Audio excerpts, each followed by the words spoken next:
until 3 p.m. Eastern Daylight Time. At 2:25 p.m. Eastern Daylight Time, a severe thunderstorm was located 10 miles north of Linton, or 21 miles southeast of Terre Haute, moving northeast at 40 miles per hour. Expected hazards include 60 miles per hour wind gusts and quarter-size hail. This is a radar-indicated threat. The following impacts are expected. Hail damage to vehicles is expected.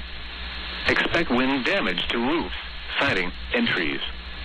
This severe thunderstorm will be near Clay City around 2:35 p.m. Eastern Daylight Time.